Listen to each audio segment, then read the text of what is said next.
Welcome to another edition of Sport This. I'm your host, Carl Dubs Catliff, and joining me in the studios this evening are some of the coaches and assistant coaches of the basketball tournaments that we just had. And in junior, we had the Central Basket, which is coach under 17, which is coached by Brian Brash Bruley. We have the CBC tournament, which was in the Bahamas, coached by Keith 88 Malone and Roy Gary. Guys, welcome to the Sports Desk. Good night. Good night. Yes, and it's been a pleasure to have you guys here. I know basketball is one of our favorite topics, and I know you guys just came back from the tournament. Now, I know Bash, tell me how some of your I know you won a game. Your team won a game. Who did you win against? We played against Panama for the 7th and 8th spot. And that game went double overtime. We was down 3 points with about 8 seconds to go, and we were taking the ball out of bounds, and then whoop, when Alfred came up with a big 3-pointer to send it in to double overtime. So you played a double overtime? Double overtime, yeah. And we won that game by 1 point? 81-79 by 2 points. Oh, by 2 points. Now tell me, you played USBI, right? Yeah, it was a nice game. It was a nice game as usual, you know. That's the one about it gonna be a little while. So, you know.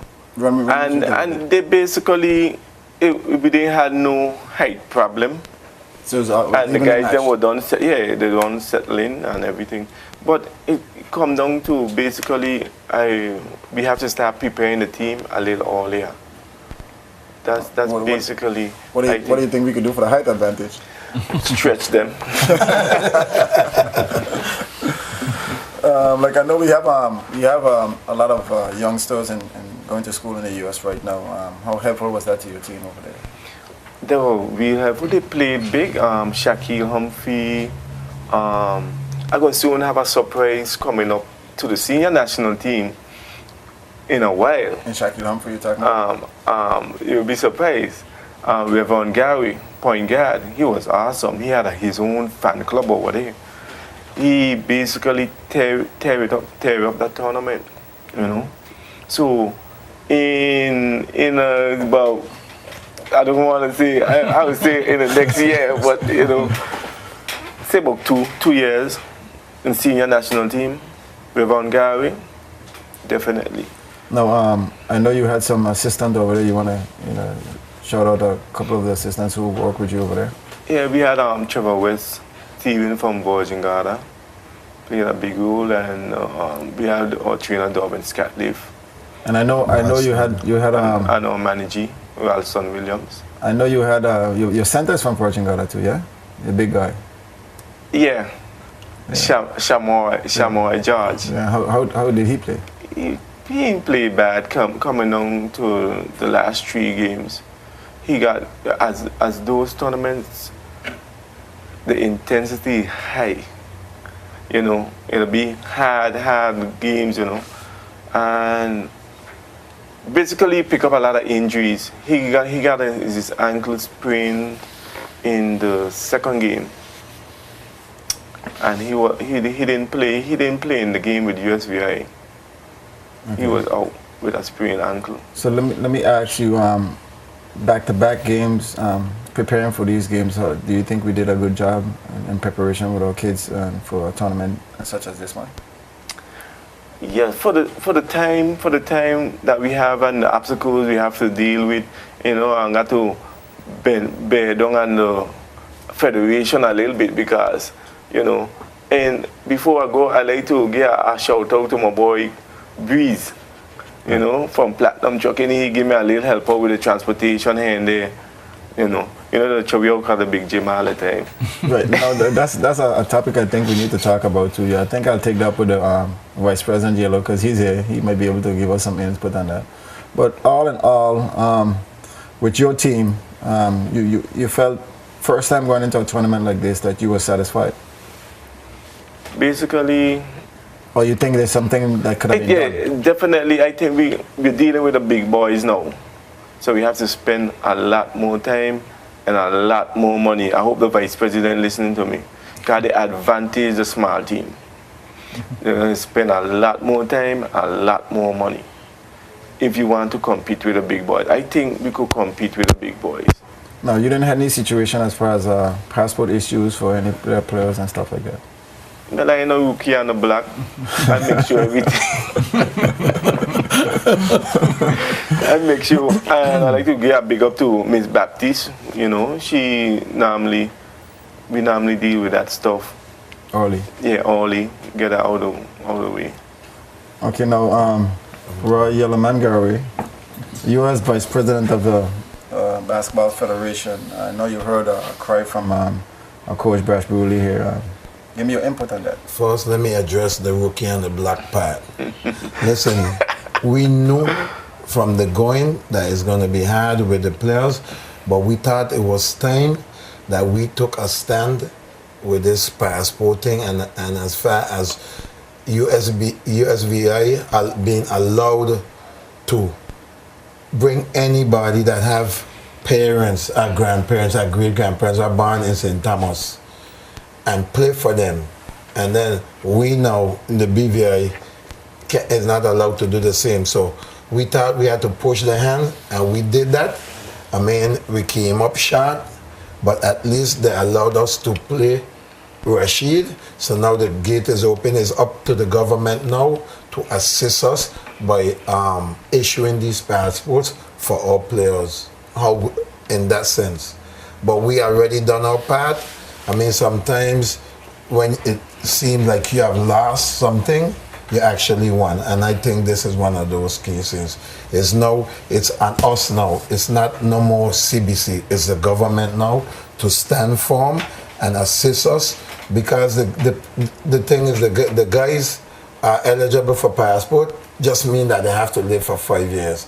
They're not. Let's not kid ourselves. They're not coming to live right now, but they're willing to represent the country. We had one guy, USVI was calling him to play, calling him, and he sit there, and in Bahamas they still wanted him to play. He said, "No, I'm playing for the BVI. That's where my dad's from." And it's bad that we couldn't get a passport for him.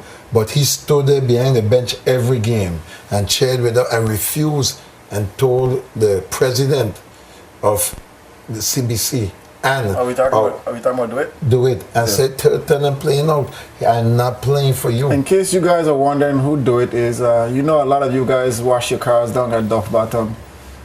This is the owner for the car wash at Duff Bottom, Do It Henry. Okay, and his family, I think, is rooted in King Garden Bay and all throughout the Tortola. So what we're basically saying is, we do have roots here, and we have the kids of the roots that's here. We just need that extra, go ahead to give them what they need now. And we're going to be appealing to the governor pretty soon. That's the first point. What's the other one now? Support. Yes, gym. Listen, The gym. Listen, the gym first has support. Anyone you're willing to deal with. Support. The Basketball Federation has done everything humanly possible to assist the juniors and the seniors. The Basketball Federation, and I'll take this time now to say shout out, kudos to Chucky. He has been working hard and trying his best. I mean, at the end of it, we're only humans, right? Definitely. But we have brought in coaches. What we paid a great deal of money to help with the youngsters and the development of the sport. We brought in one from Gannon Baker, and we brought in Mike Nas, who works with the guys up in thing. And I mean, for that, you have to say, you did something. We did something. Yes. And I feel proud to be a part of that. Okay, but let me ask you this question. As far as the government side of it, who do we have to thank? Yes. I'm coming to that. I can't leave without thanking the Honorable Andrew Foy. He has been behind us every step of the way. He's a people's person. He loves the kids, and he do everything possible. Except the passports. No, the passport is not under his. That's your fault. The Because I passport- understood you were in the governor's office. You could No, get not that the passport. governor. Chief Minister's office. Listen, the passport, Listen, Mr. Scott. the passport issue got to deal directly with the governor. Okay, and we're gonna appeal to the governor. We'll have the Honorable Ralph T. O'Neill was willing and is willing to help us. So that's a good part about it. Honorable Andrew Foy is willing to help us. That's a great part about it. So we don't have to go any further. Bash, In terms of the gym now, you're moving too fast. Yeah. What you're basically saying is he have his bases covered. Yeah. Yeah, Well, okay. definitely. Now- And you know, I must make my statement behind his back. Good, It was good, right good. in front of Okay, his now face. you're talking about Live and direct. about the support. I tell you about the Yes, so support, you did get a support. right? The gym now you can't have no control of The gym, okay? I find it strange now, and where anybody who been around basketball and been around the national team know how hard I fight to get inside the gym. We got things happening in there beyond our control, and I think we need to do about it. I think that the government must step in at this point, that anytime any national team preparing to go abroad to represent the country, nothing should be put before them. When I say that, we have to compete with all kind of different things in order to get the gyms. USVI have to practice. They go to St. Croix in a hotel with a gym. They practice twice a day, right? They go for 2-3 weeks. Jamaica goes to Florida. I don't know what Puerto Rico do or whatever, but we have to be here and competing with. If we got a sport named crab chasing, we have to compete with it. I mean, that's sad. But let me ask you a question. Don't you think, as preparing for national teams, players should be allowed to have that option or leeway from jobs in order to prepare themselves, and the government should be able to step in where those jobs left off in order to, continue? Because I know a lot of them may have families and stuff, and they have the jobs. Do you think that is right for us to take them away from their jobs and not give them a salary in order for them to compete for the? I mean, these are big tournaments. These tournaments can lead to other tournaments, such as far as competing in Olympics and stuff like that. How do you feel about that? A lot has been said, and I'll go straight down from the coaches. A lot has been said about my good friend 88, Keith Malone, right? And honestly now, Keith takes his time out from his work. He's a contractor. He makes money. He takes not for So nothing. Sebastian do it either. I'm just talking. I'm getting okay. These go ahead. guys. Yeah. But I'm just saying, not is for the love of the country and want to see and just national pride. And sometimes when people talk about bringing this or bringing that, and if they get to know the full half, Bash or 88, they don't receive a dime. They do this out of pure love. Mm-hmm. Bash run this basically trying to help the BVI get better so we can meet a mark. Mm-hmm. 88 will come and he will coach, right? The players now, we have Kennedy Bass, we have Bass, we have Steve Parolon, we have all those. Steve comes home, he doesn't work, all he do is practice in the gym twice a day and to go and represent the country. And we don't, and it's not like they get nothing for it. These are guys who naturally love the country and want to see. So my question still stands. Yes, and I'm getting to it. Okay. I think that something must be done to compensate, take us away, take the guys away, put them in a hotel, at least that. Protect them. You mentioned the name Steve Parolon. That's my buddy. You know, we do business together as far as hoop it up. Let me ask Keith, Coach Keith this one. That last game against Jamaica, we didn't get back to the Jamaica game, but we're gonna get back to the Jamaica game now.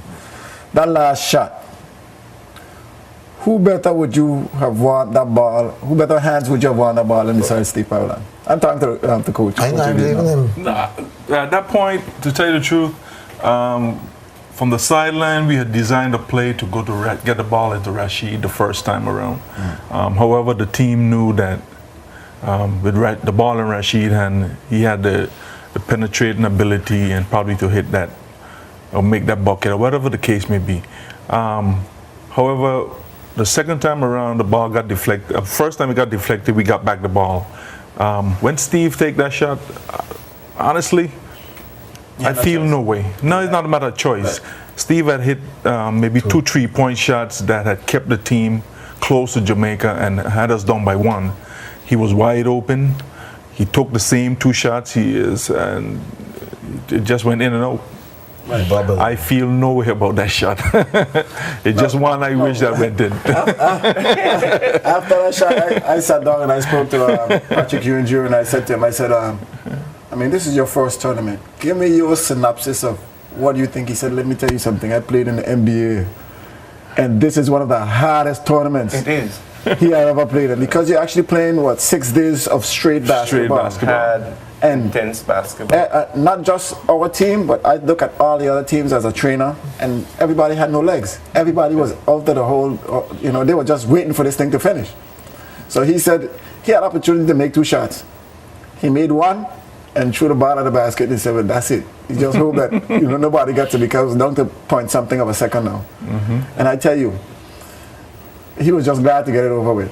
Yeah, So I can attest to what you guys are saying. I mean, looking on the sidelines at what I saw, it was some of the toughest basketball our players have played in a long time. And like you guys are saying, if we had tournaments leading up to this type of play, where we could get opportunity to play tough teams and get banged around and stuff like that, and still have to come out and play again, I think it's exposure.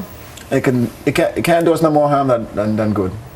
So I think what you're saying with the youths and juniors is the same thing these guys are saying with the seniors.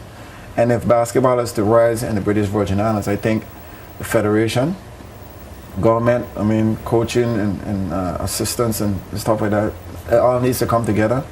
And we need to decide, what are we going to do? Because I know the Honorable Andrew Foy, he's a passion for basketball, and if he had his way, basketball would be gone out of the roof. But it's up to us now to try to make that kind of stuff happen. I'm just a little shocked that Coach Bash took a little cheap shot at us.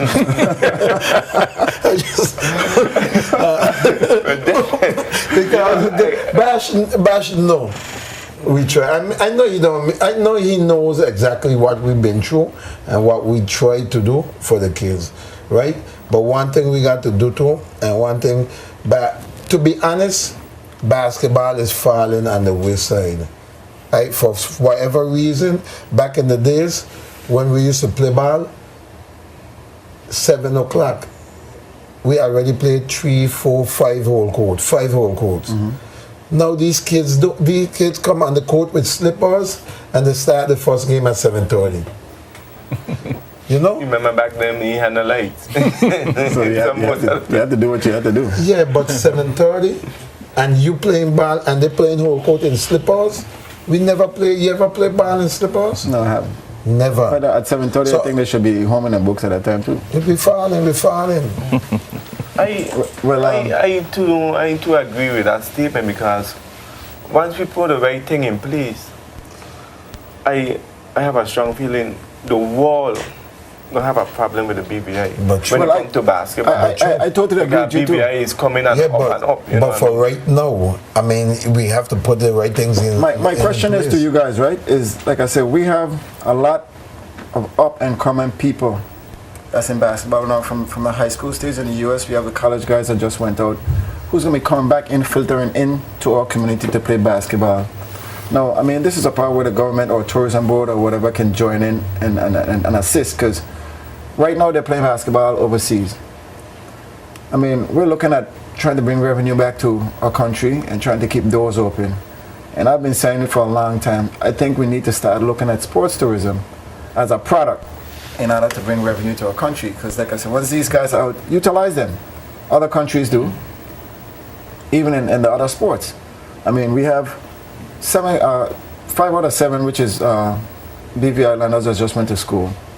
playing for all different states. I mean, nobody would know about them unless we expose them. This should be a job of the tourism board.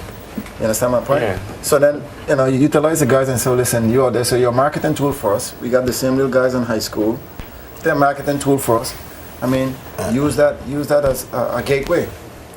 It's the same thing in track and field, the same thing in soccer, same thing volleyball, whatever. I mean, but you have to start looking at other revenues in order to make to make money for our country.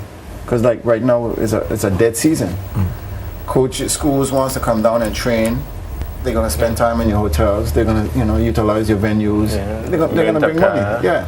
Shop. So we need to start building the avenues for these things to happen. And then you can see where we can utilize what you're talking about. You're looking at the sports desk. With me today, I have Brian Brashbuli, Keith 88 Malone, and Roy Garraway. These are the coaches for the former tournaments that we just came from, which is the Central Basket for the juniors and the CBC for the men. So we're going to take a break and be right back.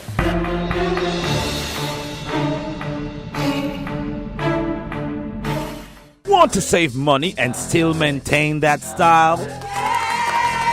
Well, switch to Digicel, the bigger, better network. Buy a BlackBerry Curve 8520 for $99.99 and get 3 months free internet access on our selected plans. Digicel, the bigger, better network. Digicel terms and conditions apply.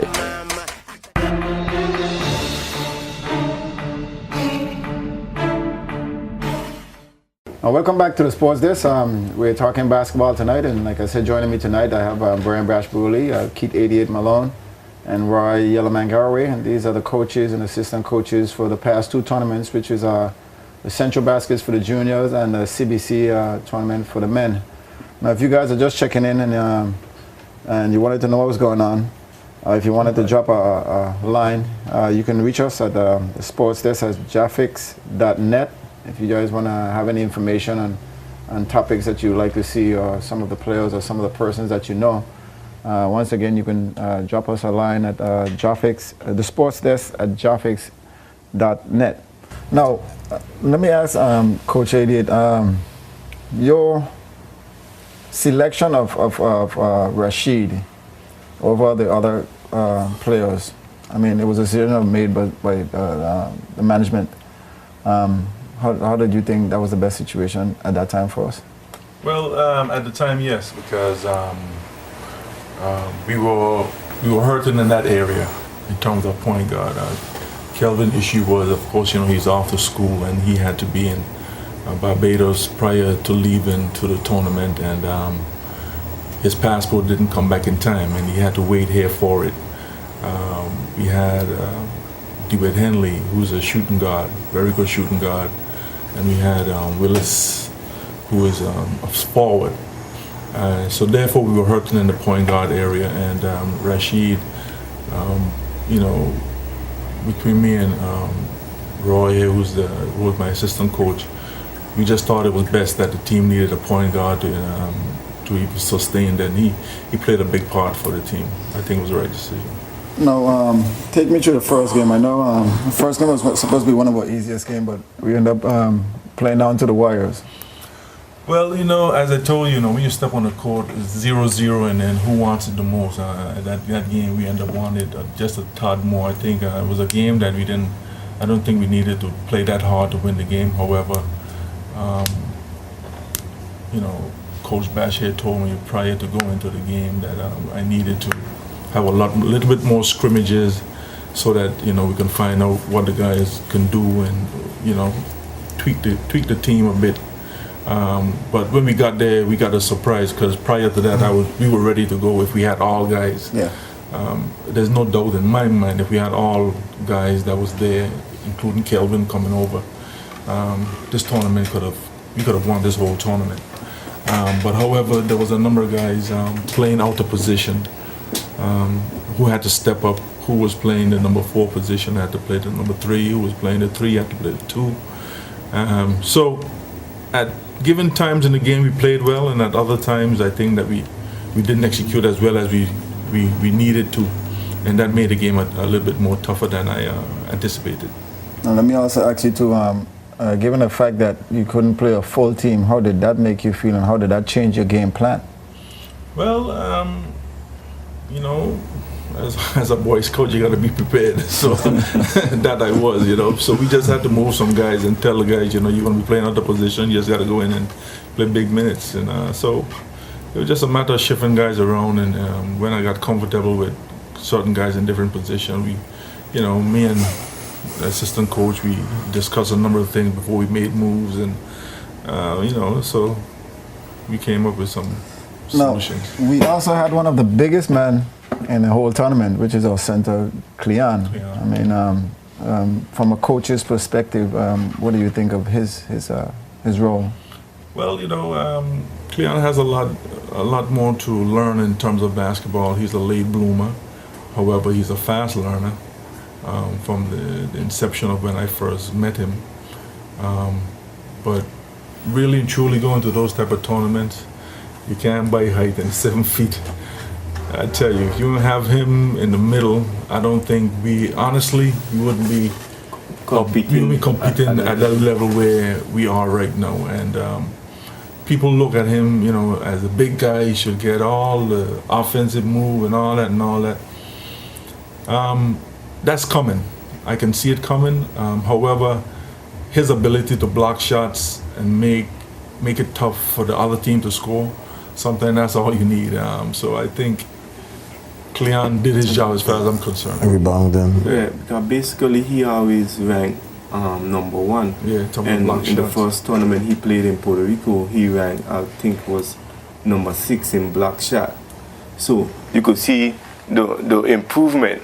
Of course, because in Central Basket, I think he was number 1. Yeah, and now in CBC 2011, he also now is ranked number 1. So, you know, that's the best defensive center we have. I could attest to that because, like I said, playing against other teams, the teams were big. Some of the other teams were big, they were quick. But by him being in the middle, he changed a lot of shots. Because when you think you could come in and do what you want to do, he's right there and he's swinging at everything. So it makes you change your whole game plan.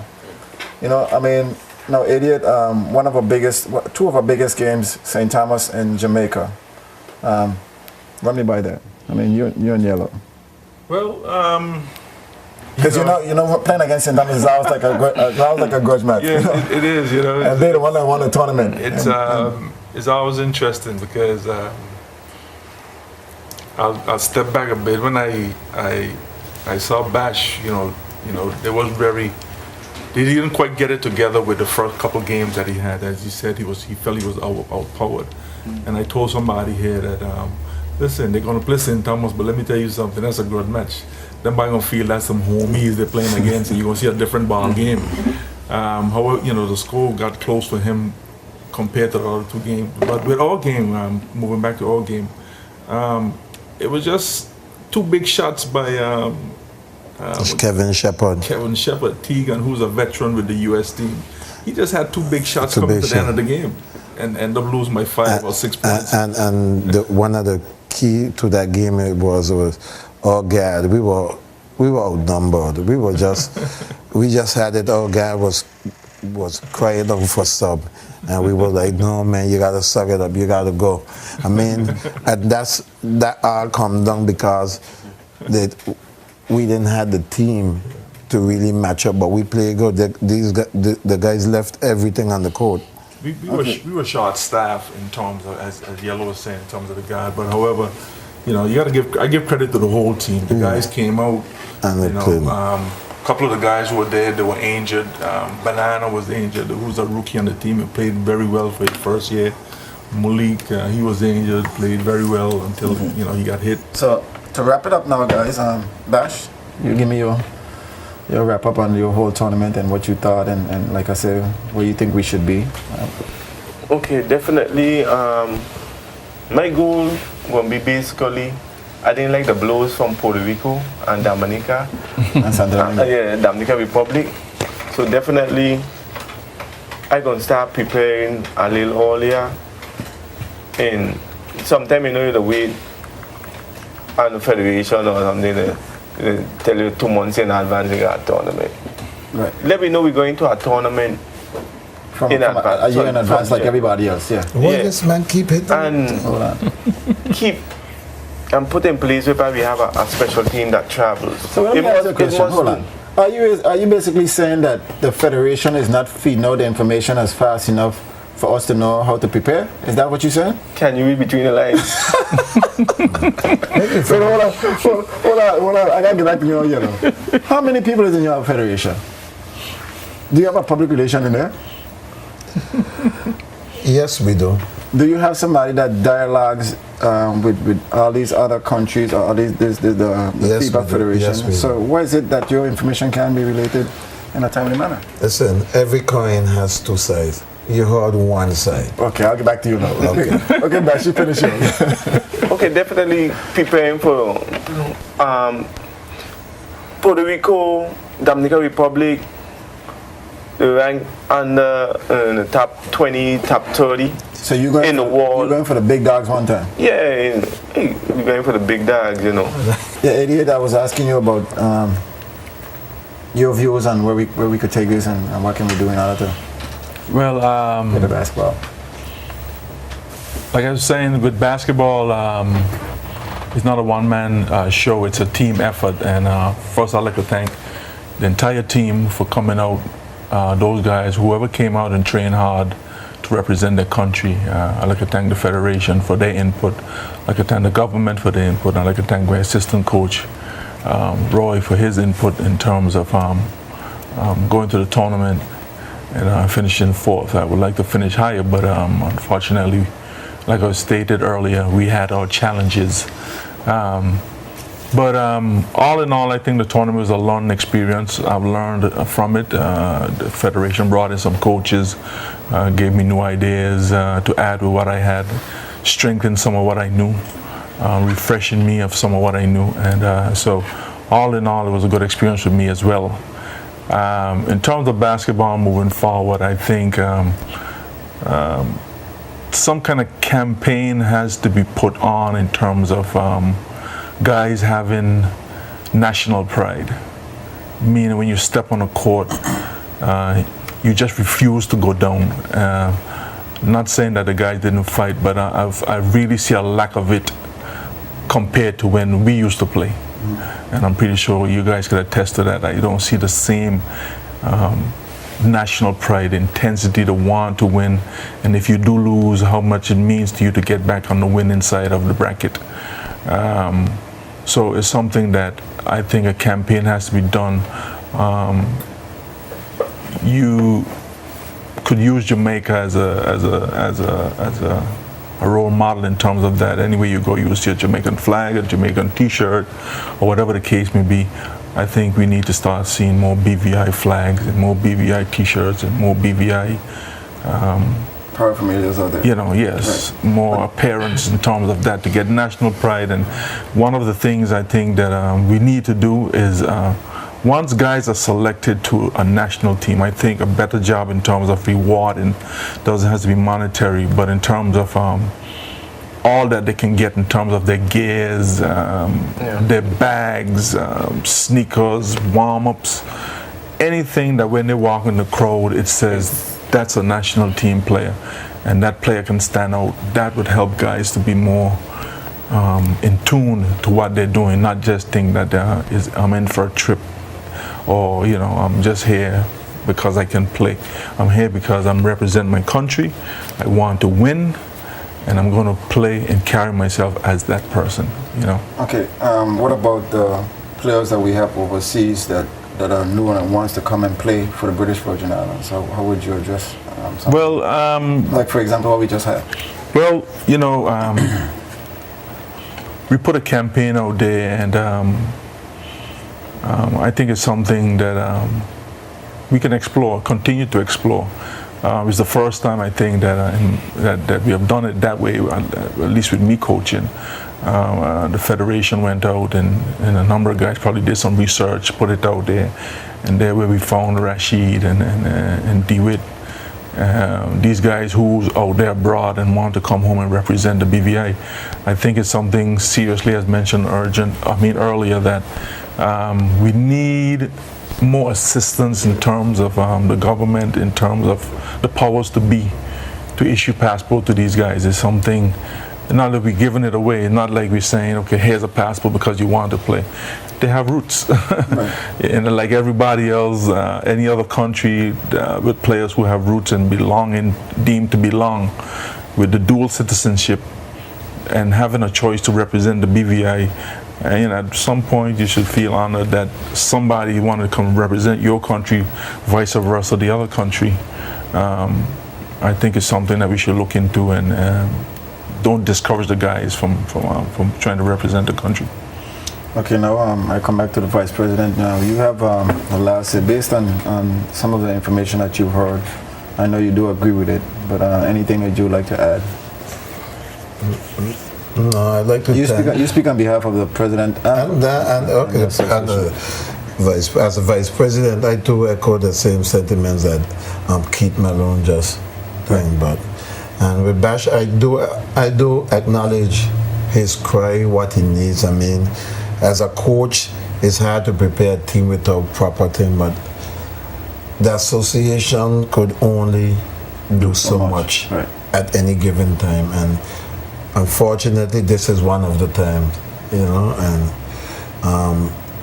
just to let him know that whatever in our power, I know I speak on behalf of Byron Hodge, my president, who work hard, that whatever in his power we will try and do. Okay? The first time in history and this was behind the scenes now, first, and I've been instrumental in this, and having 2 BV Islanders signed to D1 College. They're not signed yet, but they're committed to D1 College in Norval Carey and Dean Edwin, right? And I mean, we're trying, but you can't fix the world in one day. I agree. I mean, in terms of now the basketball league, I think we who love the sport, people like Keith and Bash, Maurice, Wes, you, Steve. Who have Steve, who toil for the sport and who sweat blood and tears around here for basketball. I think that we need a round table like this to sit around and try to get the sport back on the right track, because I sit here now and I say it's fading. I mean, as vice president, I could see the interest in the kids. It's not good. It's like Keith said. I mean, no pride. The pride they don't have.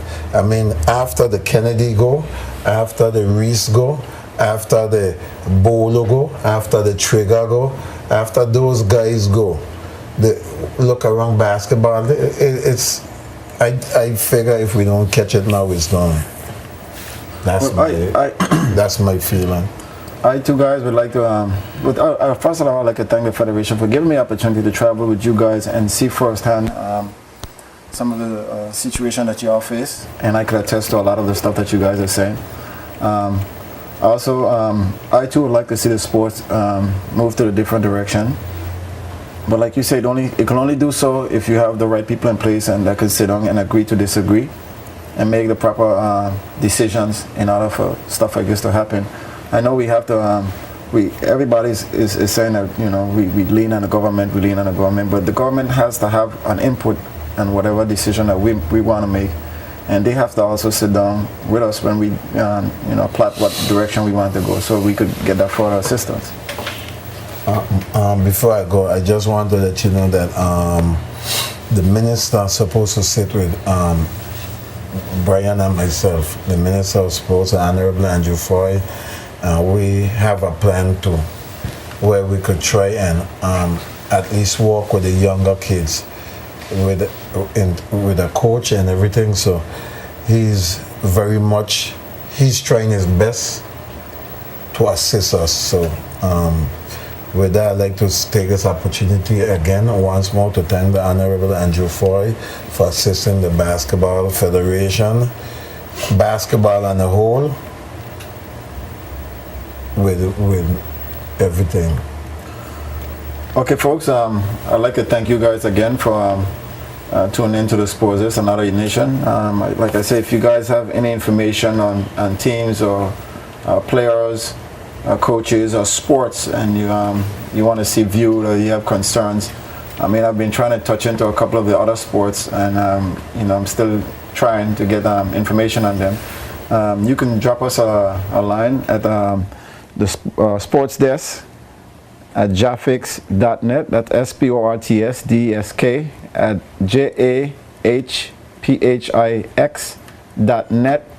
And tell us what you think about the show. Tell us, whatever ideas you have, or anybody that you know out there in sports that want to come back and represent in whatever sport in the British Virgin Islands. Once again, it's been a pleasure serving you tonight. Like my guests, I'd like to thank you guys once again for coming through. And you guys are welcome anytime. When it comes to basketball, I'm always here.